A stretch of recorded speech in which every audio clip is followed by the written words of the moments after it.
ನಮಸ್ಕಾರ ವೀಕ್ಷಕರೇ, ನಾವು ವೈಭವ್ ಪಾಟೀಲ್. ವೀಕ್ಷಕರೇ, ಇವತ್ತು 2025 ಲಾಸ್ಟ್ ಟ್ರೇಡಿಂಗ್ ಸೆಷನ್ ಇತ್ತು ನೋಡ್ರಿ. ಅದ ಕಾರಣ ಇವತ್ತಿನ ದಿನ ಮಾರ್ಕೆಟ್ನ ಏನೇನಾತಂತ ತಿಳ್ಕೊಳ್ಳೋಣ. ಲಾಸ್ಟ್ಗೆ ಏನು ಗಾಡ್ ಆಫ್ ಇನ್ವೆಸ್ಟಿಂಗ್ ಅಂತೇಳಿ ನಾವು ವಾರೆನ್ ಬಫೆಟ್ ಅವರ ಬರ್ಕ್ಶೈರ್ ಹತ್ವೇದ ಏನು ಕಂಪ್ನಿ ತದ CEO ಪೋಸ್ಟ್ನಾಗಿಂದ ಇವತ್ತು ರಿಸೈನ್ ತೊಗೊಳಿದ್ದಾರೆ ಡಿಸೆಂಬರ್ 31 ತಾರೀಕು. ಅದ ಕಾರಣ ಅದ್ರ ಬಗ್ಗೆನೂ ಡೀಟೇಲ್ದಾಗ ತಿಳ್ಕೊಳ್ಳೋಣ ಇವತ್ತಿನ ವಿಡಿಯೋನಾಗ. ಅದ ಕಾರಣ ಈ ವಿಡಿಯೋನ ಸ್ಕಿಪ್ ಮಾಡಲ್ದ ಫುಲ್ ವಿಡಿಯೋನ ನೋಡ್ರಿ. ಈ ವಿಡಿಯೋಗೆ ಲೈಕ್ ಮಾಡಿರ್ಕಿದ್ರೆ ಲೈಕ್ ಮಾಡ್ರಿ, ಚಾನಲ್ ಸಬ್ಸ್ಕ್ರೈಬ್ ಮಾಡಿರ್ಕಿದ್ರೆ ಸಬ್ಸ್ಕ್ರೈಬ್ ಅನ್ನು ಮಾಡ್ರಿ. ಬರೀ ವೀಕ್ಷಕರೇ, ಇವತ್ತು ಲಾಸ್ಟ್ ಟ್ರೇಡಿಂಗ್ ಸೆಷನ್ 2025 ಏನೇನು ನಡೀತು ಮಾರ್ಕೆಟ್ನಾಗ ಅಂತ ಅದ್ರ ಬಗ್ಗೆ ತಿಳ್ಕೊಳ್ಳೋಣ. ನೋಡ್ಬೋದಾ, ನಿಫ್ಟಿ 190 ಪಾಯಿಂಟ್ ಏರ್ ಕ್ಲೋಸಿಂಗ್ ಕೊಟ್ಟೈತ್ರಿ. 0.74% ಏರಿತ. ಏನ್ 26,000 ಒಂಥರ ಲಕ್ಷ್ಮಣ್ ರೇಖೆ ತರ ಆಗತ್ತಿತ್ತ 4-5 ದಿನ ಆತ. ಆ ಫೈನಲಿ ರೇಖೆನ ಬ್ರೇಕ್ ಮಾಡಿ ಅನ್ಬೋದ. 26,129 ಕ್ಲೋಸಿಂಗ್ ಕೊಟ್ಟೈತ್ರಿ ಇವತ್ತಿನ ದಿನ. ಮತ್ತ ಬ್ಯಾಂಕ್ ನಿಫ್ಟಿದು ಪರಿಸ್ಥಿತಿ ಅದ ತರ ಐತ. ಬ್ಯಾಂಕ್ ನಿಫ್ಟಿನೂ 410 ಪಾಯಿಂಟ್ ಏರಿತ್ರಿ. ಬ್ಯಾಂಕ್ ನಿಫ್ಟಿನೂ ಸಹ 59,581 ಕ್ಲೋಸಿಂಗ್ ಕೊಟ್ಟೈತಿ.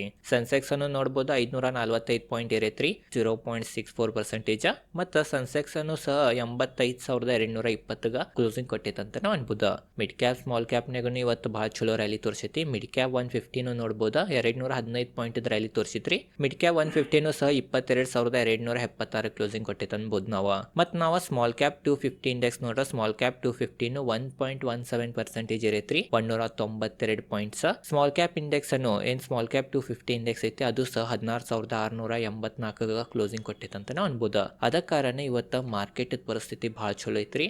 ಏನ್ ವೀಕ್ಷಕರೇ, 4-5 ದಿನ ಅದು ಕಂಟಿನ್ಯೂ ಮಾರ್ಕೆಟ್ ಬೀಳತಿತ್ತ, ಅದು ಫೈನಲಿ ರಿಕವರಿ ಇವತ್ತು ಮಾರ್ಕೆಟ್ ತೋರಿಸೈತೆ ಅಂತ ನಾವು ಅನ್ಬೋದು. ಅದ ಕಾರಣ 2025 ಲಾಸ್ಟ್ ದಿನ ಏನ್ ಇವತ್ತಿತ್ತ ಆದ್ರೆ ಭಾಳ ಚಲೋ ಐತಿ ನಮ್ಮ ಸ್ಟಾಕ್ ಮಾರ್ಕೆಟ್ಗೆ ಅಂತ ನಾವು ಅನ್ಬೋದು. ಬರೀ ಈಗ ನಾವು ಯಾವ್ಯಾವ ಮಾರ್ಕೆಟ್ಗೆ ಈ ತರ ಇರಾಕ ಯಾವ್ಯಾವ ಸ್ಟಾಕ್ಗಳ ಸಪೋರ್ಟ್ ಮಾಡತ್ತಿದ್ದು ಅಂತ ಅದ್ರ ಬಗ್ಗೆ ತಿಳ್ಕೊಳ್ಳೋಣ. ನೋಡ್ಬೋದು ನಾವು ನಿಫ್ಟಿ ಟಾಪ್ ಗೇನರ್ ನೋಡ್ರೆ JSW ಸ್ಟೀಲ್ 4.88% ಇರೈತಿ, ONGC 2.46% ಇರೈತ್ರಿ, ಟಾಟಾ ಸ್ಟೀಲ್ 2.35% ಇರೈತಿ, ಕೋಟಕ್ ಬ್ಯಾಂಕ್ 2.34% ಇರೈತಿ, ರಿಲಯನ್ಸ್ ಇಂಡಸ್ಟ್ರೀಸ್ ರಿಲಯನ್ಸ್ ಅನ್ನು ವೀಕ್ಷಕರು ಇವತ್ತು ಬಹಳ ಚಲೋ ಕಾಂಟ್ರಿಬ್ಯೂಟ್ ಮಾಡೈತಿ ಮಾರ್ಕೆಟ್ಗೆ. 1.90% ರಿಲಯನ್ಸ್ ಇಂಡಸ್ಟ್ರೀಸ್ ಸಹ ಇರೈತಿ. ಅದ ಕಾರಣ ನಿಫ್ಟಿ ಆಗ್ಲಿ ಸೆನ್ಸೆಕ್ಸ್ ಆಗ್ಲಿ ಚಲೋ ಏರಿಯಾವಂತ ನಾವು ಅನ್ಬೋದ. ಮತ್ ನಾವ ನಿಫ್ಟಿನಾಗ ಅಡ್ವಾನ್ಸ್ ಡಿಕ್ಲೈನ್ ರೇಷಿಯೋ ನೋಡ್ರ 50 ಸ್ಟಾಕ್ನಾಗ 44 ಸ್ಟಾಕ್ಗಳು ಇರತ್ತಿದ್ದು, 6 ಸ್ಟಾಕ್ಗಳು ವೀಕ್ಷಕರೇ ಬೆಳತಿದ್ದು. ಬ್ಯಾಂಕ್ ನಿಫ್ಟಿನಾಗನು ನಾವು ಸಹ ಅಡ್ವಾನ್ಸ್ ಡಿಕ್ಲೈನ್ ನೋಡ್ರ 12 ಸ್ಟಾಕ್ಗಳು ಇರತ್ತಿದ್ದು ರೀ, ಮತ್ತು ಉಳಿದಿದ್ದು 2 ಸ್ಟಾಕ್ಗಳ ಬೆಳತಿದ್ದು.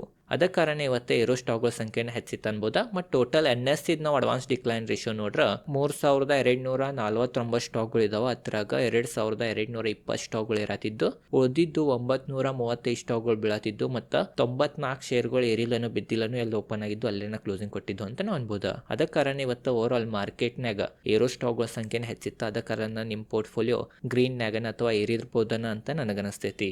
ಬರೀ ಈಗ ಏನ್ ಮಾಡೋಣ ಅಂತಂದ್ರೆ ನಾವು ಯಾವ ಸೆಕ್ಟರ್ನಾಗ ಚಲೋ ಪರ್ಫಾರ್ಮೆನ್ಸ್ ಇವತ್ತಿತ್ತ 2025 ಲಾಸ್ಟ್ ದಿನ ಅಂತ ಅದ್ರ ಬಗ್ಗೆ ತಿಳ್ಕೊಳ್ಳೋಣ. ನೋಡ್ರಿ, BSE ನ್ಯಾಗ ನೋಡ್ರ BSE ಆಯಿಲ್ ಅಂಡ್ ಗ್ಯಾಸ್ ನೋಡ್ಬೋದು 2.73% ಪಾಸಿಟಿವ್ ಐತ್ರಿ. ನಿಫ್ಟಿ ನ್ಯಾಗನು ಸಹ ಆಯಿಲ್ ಅಂಡ್ ಗ್ಯಾಸ್ ನೋಡ್ಬೋದು 2.66% ಇರೈತಿ. ಉಳಿದಿದ್ದನ್ನು ಎಲ್ಲ ನೋಡ್ಬೋದು. BSE ಮತ್ತೆ NSE ಎರಡರನಾಗನು ಮಿಕ್ಸ್ ಸೆಕ್ಟರ್ ವೀಕ್ಷಕರು ಇದು ಒಂದು ಹೀಟ್ ಮ್ಯಾಪ್ ಐತಿ. ಅದ್ರ ಮುಖಾಂತರ ನೀವು ತಿಳ್ಕೊಬಹುದು ಇವತ್ತೆಲ್ಲಾ ಸೆಕ್ಟರ್ಗಳು ಗ್ರೀನ್ ನಾಗನೇ ಇದ್ದು ಅಂತಾನು ನಾವು ಅನ್ಬೋದು. ಮತ್ ನಾವು ಕಮೋಡಿಟಿ ನೋಡ್ರ ಕಮೋಡಿಟಿನೂ ಸಹ ಇವತ್ತು ಇರ್ಯಾವ. ಕ್ರೂಡ್ ಆಯಿಲ್ ನೋಡ್ಬೋದು ಇವತ್ತು 0.66% ಇರೈತಿ. WTI crude oil, Brent crude oil 0.60% ಇರೈತೆ ಅಂತ ನಾವು ಅನ್ಬೋದು. ಕ್ರೂಡ್ ಆಯಿಲ್ ಏರಿದ್ರೆ ಅದು ಭಾರತಕ್ಕೆ ನೆಗೆಟಿವ್ ಪಾಯಿಂಟ್, ಬಟ್ ಅಷ್ಟೇನು ಏರಿಲ್ಲ. WTI ಕ್ರೂಡ್ ಆಯಿಲ್ ಆಗಲಿ ಬ್ರೆಂಟ್ ಕ್ರೂಡ್ ಆಯಿಲ್ ಆಗಲಿ $60 ಸಮೀಪನೇ ಇದಾವಂತ ನಾವು ಅನ್ಬೋದು. ಅದ ಕಾರಣ ಅಷ್ಟಲ್ಲಿ ಕೆಡಿಸ್ಕೊಳ್ಳೋ ಅವಶ್ಯಕತೆ ಇಲ್ಲ. ಮತ್ ನಾವು ಗೋಲ್ಡ್ ಪ್ರೈಸ್ ನೋಡ್ರೆ ಇಂಟರ್ನ್ಯಾಷನಲ್ ಮಾರ್ಕೆಟ್ನಾಗ ಗೋಲ್ಡ್ ಪ್ರೈಸ್ ವೀಕ್ಷಕರೇ 2 ಪಾಯಿಂಟ್ ಬಿದ್ದೈತೆ ಅಂತ ನಾವು ಅನ್ಬೋದು. 4,300 ಸಮೀಪ ಟ್ರೇಡ್ ಮಾಡತೈತೆ ಅಂತ ನಾವು ಅನ್ಬೋದು. ಸಿಲ್ವರ್ದನ್ನು ನಾವು ವೀಕ್ಷಕರೇ ಗ್ಲೋಬಲ್ ಪ್ರೈಸ್ ನೋಡ್ರೆ ಸಿಲ್ವರ್ ಅನ್ನು ಸಹ ನೋಡ್ಬೋದು ನೀವು $72 ಸಮೀಪ ಟ್ರೇಡ್ ಮಾಡತೈತೆ ಅಂತ ನಾವು ಅನ್ಬೋದು. ಮೈನಸ್ನಾಗ ಐತ್ರಿ ಇವತ್ತು ಸಿಲ್ವರ್ ನೋಡ್ಬೋದು -4% ತೋರ್ಸಾತೈತಿ. ಅದ ಕಾರಣ ಸಿಲ್ವರ್ನ ಏರಿಳಿತ ಭಾಳ ಇರ್ತೈತೆ ಅಂತ ಆಲ್ರೆಡಿ ನಾ ಹಿಂದಿನ ವಿಡಿಯೋಗಳನ್ನ ತಿಳಿಸೀನಿ. ಅದ್ ನೋಡ್ಬೋದು ನೀವು. ಮೊನ್ನೆ 9% ಒಮ್ಮೆ ಡೌನ್ ತೋರಿಸಿತ್ರಿ ಸಿಲ್ವರ್, ನಿನ್ನೆ 5% ಮತ್ತೆ ಇರಿತ್ತು. ಇವತ್ತು ನೋಡ್ಬೋದು ಮತ್ತೆ 4%, 4.5% ಡೌನ್ ನಡೆದೈತೆ ಅಂತ ನಾವು ಅನ್ಬೋದು. ಅದ ಕಾರಣ ಸಿಲ್ವರ್ನಾಗ ವಲ್ಟಾಲಿಟಿ ಇರ್ತೈತಿ. ಹೂಡಿಕೆ ಮಾಡೋರ್ಗೆ ತಾಳ್ಮೆ ಇದ್ದವ್ರನ್ನ ಹೂಡಿಕೆ ಮಾಡ್ಬೇಕು. ಅದು ನಿನ್ನೆ ವಿಡಿಯೋನಾಗ ನಾ ತಿಳಿಸೀನಿ. ಅದ ಕಾರಣ ನಿನ್ನೆ ವಿಡಿಯೋನ ಹೋಗಿ ನೋಡಿರ್ಕಲೇ ಇದ್ರೆ ನಿನ್ನೆ ವಿಡಿಯೋನ ಹೋಗಿ ನೋಡ್ರಿ, ಸಿಲ್ವರ್ ಬಗ್ಗೆ ಮಾಡೇನಿ. ಮತ್ತು ಗೋಲ್ಡ್ ಯಾವ ಪ್ರೈಸಿಗೆ ಮುಟ್ಟಬಹುದು ಏನಂತ ಅದ್ರ ಬಗ್ಗೆನೂ ಡೀಟೇಲ್ದಾಗ ತಿಳಿಸೀನಿ. ಆ ವಿಡಿಯೋನು ನೀವು ಹೋಗಿ ನೋಡ್ಬೋದು. ಡಾಲರ್ ಮತ್ತು ರುಪೀಸ್ದ ಇಂಡೆಕ್ಸ್ ನೋಡ್ಬೋದು $1 = 89.88 ರೂಪೀಸ್ ನಡೆದೈತೆ ಅನ್ಬೋದ. ಎರಡು ಫ್ಲಾಟ್ ಅನ್ನ ನಡೆದವ್ರಿ. ರುಪೀಸ್ 90 ಸುಮಾರದು ಹೋಗಿತ್ತ, ಈಗ ಸ್ವಲ್ಪ ಡೌನ್ ಐತಿ. ಬಟ್ 4-5 ದಿನ ಅದ ರೇಂಜ್ನಾಗನ ಮೂವ್ ಆಗತೈತೆ ಅಂತ ನಾವು ಅನ್ಬೋದು. ಇದು ಓವರ್ ಆಲ್ 2025 ಲಾಸ್ಟ್ ಟ್ರೇಡಿಂಗ್ ಸೆಷನ್ದ ಭಾರತದ ಸ್ಟಾಕ್ ಮಾರ್ಕೆಟ್ದ ಪರಿಸ್ಥಿತಿ ಇತ್ತು ರೀ. ಇದ್ರ ಬಗ್ಗೆ ಎಲ್ಲ ಡೀಟೇಲ್ದಾಗ ನಿಮಗೆ ಗುರ್ತಾಯಿರ್ಬೋದು. ಇದು 2025 ಲಾಸ್ಟ್ ವಿಡಿಯೋ ರೀ. ನಾಳಿಂದ 2026 ಸ್ಟಾರ್ಟ್ ಆಗ್ತೈತಿ. ಈಗ ಬರೀ ನಾವು ಗಾಡ್ ಆಫ್ ಇನ್ವೆಸ್ಟಿಂಗ್ ಅಂತ ವಾರೆನ್ ಬಫೆಟ್ ಅವ್ರು ರಿಟೈರ್ಮೆಂಟ್ ತೊಗೊಳೋರಿದ್ದಾರೆ, ಅದ್ರ ಬಗ್ಗೆ ಈಗ ತಿಳ್ಕೊಳ್ಳೋಣ. ನೋಡ್ರಿ ವೀಕ್ಷಕರೇ, ಜಗತ್ತದ ಎಲ್ಲಕ್ಕಿಂತ ಸಕ್ಸಸ್ಫುಲ್ ಇನ್ವೆಸ್ಟರ್ ಆದ ವಾರೆನ್ ಬಫೆಟ್ ಅವರ ಬರ್ಕ್ಷೈರ್ ಹ್ಯಾಥ್ವೇದಾಗಿಂದ ಇವತ್ತಿನ ಟ್ರೇಡಿಂಗ್ ಸೆಷನ್ US ಟೈಮಿಂಗ್ ಪ್ರಕಾರ ಡಿಸೆಂಬರ್ 31 ಟ್ರೇಡಿಂಗ್ ಸೆಷನ್ ಇರ್ತೈತಿ. ಅವಾಗಷ್ಟೇ ಕೆಲಸ ಮಾಡ್ತಾರೆ. ಆಮೇಲೆ ಅವರ CEO ಪೋಸ್ಟ್ದಿಂದ ರಿಟೈರ್ಡನ್ನು ತೊಗೊಳೋರಿದ್ದಾರೆ. ಬರೀ ರಿಟೈರ್ಡ್ ತೊಗೊಳೋಕ್ಕಿಂತ ಮೊದಲು ಏನೇನು ಅಚೀವ್ ಮಾಡ್ಯಾರ ಅವ್ರ ಜೀವನ್ಯಾಗ, ಅದು ಬರ್ಕ್ಷೈರ್ ಹ್ಯಾಥ್ವೇನಾಗ ಅಂತ ಅದ್ರ ಬಗ್ಗೆ ತಿಳ್ಕೊಳ್ಳೋಣ. ನೋಡ್ರಿ ವೀಕ್ಷಕರೇ, ವಾರೆನ್ ಬಫೆಟ್ ಅವರ 1965 ಬರ್ಕ್ಷೈರ್ ಹ್ಯಾಥ್ವೇನ ಎಕ್ವೈರ್ ಮಾಡಿರ. ಈಗಿನ ತನಕ ನೋಡ್ರ 60 ವರ್ಷ ಆತವ್ರ ಬರ್ಕ್ಷೈರ್ ಹ್ಯಾಥ್ವೇನಾಗ ಕೆಲಸ ಮಾಡತ್ತಾರ ಅವ್ರ ಕಂಪ್ನಿನಾಗ ಅಂತ ನಾವು ಅನ್ಬೋದ. ನೋಡ್ರಿ, ಏನ್ US S&P 500 ಇಂಡೆಕ್ಸ್ ಐತಿ, CAGR ರಿಟರ್ನ್ ನೋಡ್ರ 1965 ದಿಂದ ಹಿಡಿದು ಇವತ್ತಿನ ತನಕ ನಾವು CAGR ರಿಟರ್ನ್ ಅನ್ನ ನೋಡ್ರ ವರ್ಷ 10% ಇದ US S&P 500 ರಿಟರ್ನ್ ಅನ್ನ ಕೊಟ್ಟೈತಿ ಇಂಡೆಕ್ಸ್. ಅದನ್ನು ನೋಡ್ಬೋದ. ಬರ್ಕ್ಷೈರ್ ಹ್ಯಾಥ್ವೇ ವೀಕ್ಷಕರೇ 1965 ದಿಂದ ಹಿಡಿದು 2024 ತನಕ ನಾವು CAGR ರಿಟರ್ನ್ ಅನ್ನ ನೋಡ್ರ 20% ಹೆಚ್ಚು ವಾರೆನ್ ಬಫೆಟ್ ಅವ್ರದ ಬರ್ಕ್ಷೈರ್ ಹ್ಯಾಥ್ವೇ ರಿಟರ್ನ್ ಕೊಟ್ಟೈತೆ ಅಂತ ನಾವು ಅನ್ಬೋದ. US ಇಂಡೆಕ್ಸ್ ಐತಿ, ಅದಕ್ಕಿಂತನೂ ಡಬಲ್ ರಿಟರ್ನ್ ವಾರೆನ್ ಬಫೆಟ್ ಅವ್ರದ ಕಂಪ್ನಿ ಕೊಟ್ಟೈತ್ರ. ಅಂದ್ರೆ ಇದ್ರಲ್ಲೇನ ತಿಳ್ಕೊಬೋದ ಎಷ್ಟು ಸಕ್ಸಸ್ಫುಲ್ ಇನ್ವೆಸ್ಟರ್ ಇವ್ರು ಇದ್ರಂತ. ಟೋಟಲ್ ಇವ್ರ ಜೀವನ್ಯಾಗ 43 ಲಕ್ಷ% ಅಷ್ಟು ರಿಟರ್ನ್ ಅನ್ನ ತೆಗ್ದಾರಂತ. ಅಂದ್ರೆ ಇದ್ರಲ್ಲೇನ ತಿಳ್ಕೊಬೋದು ಯಾವ ತರ ರೊಕ್ಕ ಆಗೈತಂತ. ಏನ್ ಇವ್ರದ್ದು ಕಂಪ್ನಿ ಐತಿ ಬರ್ಕ್ಷೈರ್ ಹ್ಯಾಥ್ವೇ, ಕ್ಲಾಸ್ A ಅಂತ ಶೇರ್ ಐತಿ. ಅದ್ರದ್ದು ವೀಕ್ಷಕರೇ ಕರೆಂಟ್ ಪ್ರೈಸ್ ಎಷ್ಟು ನಡೆದೈತಂತಂದ್ರ $7.5 ಲಕ್ಷ ಪರ್ ಶೇರ್ ನಡೆದೈತ್ರಿ. ಭಾರತದ ರುಪೀಸ್ನಾಗ ನಾವು ನೋಡ್ರ 6 ಕೋಟಿಗಿಂತ ಹೆಚ್ಚು ಒಂದು ಶೇರ್ ಪ್ರೈಸ್ ನಡೆದೈತ್ರಿ. ಬರ್ಕ್ಷೈರ್ ಹ್ಯಾಥ್ವೇ ಕ್ಲಾಸ್ A ದ ಪ್ರೈಸ್ ಅದ. ಬರ್ಕ್ಷೈರ್ ಹ್ಯಾಥ್ವೇದ ಕ್ಲಾಸ್ B ದ ಪ್ರೈಸ್ ನೋಡ್ರಿ, ಇದು ಸಾಮಾನ್ಯ ಜನರಿಗೆ ಇರ್ತೈತಿ. ಅದ್ರ ಪ್ರೈಸ್ ಅನ್ನು ನೋಡ್ಬೋದು $500 ಹೆಚ್ಚಿನಾಗ ಟ್ರೇಡ್ ಮಾಡತೈತಿ. ಅಂದ್ರೆ ಇದ್ರಲ್ಲೇನ ತಿಳ್ಕೊಬೋದ 6 ಕೋಟಿಗಿಂತ ಹೆಚ್ಚು ವೀಕ್ಷಕರೇ ಒಂದು ಶೇರ್ ಪ್ರೈಸ್ ನಡೆದೈತಿ. ಅಂದ್ರೆ ಯಾವ ತರ ಇನ್ವೆಸ್ಟರ್ಸ್ ರಿಟರ್ನ್ ಕೊಟ್ಟೈತಿ ಬರ್ಕ್ಷೈರ್ ಹ್ಯಾಥ್ವೇ, ಯಾವ ತರ ಬರ್ಕ್ಷೈರ್ ಹ್ಯಾಥ್ವೇ ರಿಟರ್ನ್ ಕೊಟ್ಟೈತಿ ಅಂತ ನೀವು ಇದ್ರ ಮುಖಾಂತರನ ತಿಳ್ಕೊಬೋದ. ಎಲ್ಲರೂ ನಾ ಫರಾರಿ ತೊಗೊನಿ, ನಾ BMW ತೊಗೊನಿ, ನಾ ಆ ದೇಶಿಗೆ ಹೋಗ್ಬನ್ನಿ ಅಂತೆಲ್ಲ ಶೋ ಆಫ್ ಮಾಡ್ತಾರೆ. ಬಟ್ ಯಾರ ಕಡೆ ಒಂದು ಬರ್ಕ್ಷೈರ್ ಹ್ಯಾಥ್ವೇ ಶೇರ್ ಇರ್ತೈತೆ ಅವ್ರದ್ದು ವೀಕ್ಷಕರೇ ಶೋ ಆಫ್ ಯಾವ ಥರ ಇರ್ಬೋದು ಅಂತ ಇದ್ರಲ್ಲೇನ ತಿಳ್ಕೊಬೋದು. ಅದ ಕಾರಣ ದೊಡ್ಡ ಹೂಡಿಕೆದಾರರ ತೋರ್ಸೋಕ್ಕಿಂತ ಹೆಚ್ಚು ಈ ಥರ ಹೂಡಿಕೆ ಮಾಡಿ ಗಳಿಸ್ತಾರಂತ ಇದ್ರ ಮುಖಾಂತರ ನಮಗೆ ಗುರ್ತಾಗ್ತೈತಿ.